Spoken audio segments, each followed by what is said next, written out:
মা আসছে। মা আসছে তো আমি কি করব? মাথায় তুলে নাচবো? আমি তোমার মাকে মাথায় তুলে নাচতে পারবো না, তুমি নাচো।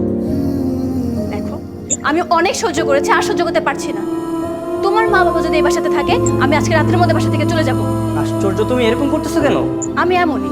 কেন, তুমি জানো না? কোথায় ওই মহিলা? কোথায় ওই মহিলার জন্য আমাদের সংসার অশান্তি লেগেই রয়েছে।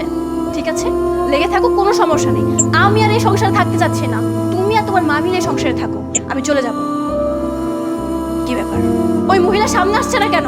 এই মহিলা সামনে আসছেন না কেন? সামনে আসেন বলছি।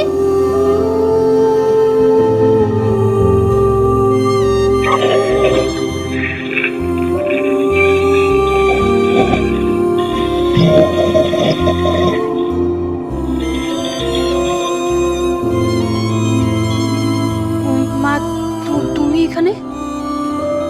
ছি নীলা, তুই তো শ্বশুর শাশুড়ির সাথে এভাবে ব্যবহার করিস?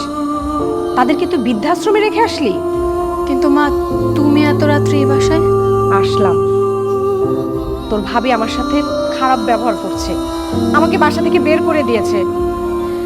আমি আর সহ্য করতে পারছিলাম না। কি বলছো মা? ভাবি তোমাকে বাসা থেকে বের করে দিয়েছে মানে? ভাইয়া শুনেনি? আর অন্য একটা মেয়ে এসে তোমাকে বাড়ি থেকে বের করে দেয় কি করে মা? যেভাবে তুই তোর শ্বশুর শাশুড়িকে বের করে দিয়েছিস, সেভাবেই ও আমাকে বাসা থেকে বের করে দিয়েছে।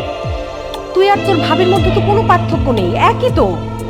মা, আমার কথা আলাদা, কিন্তু তুমি এভাবে চলে আসলে কেন? হ্যাঁ, এসেছি। আমার ভুল হয়েছে।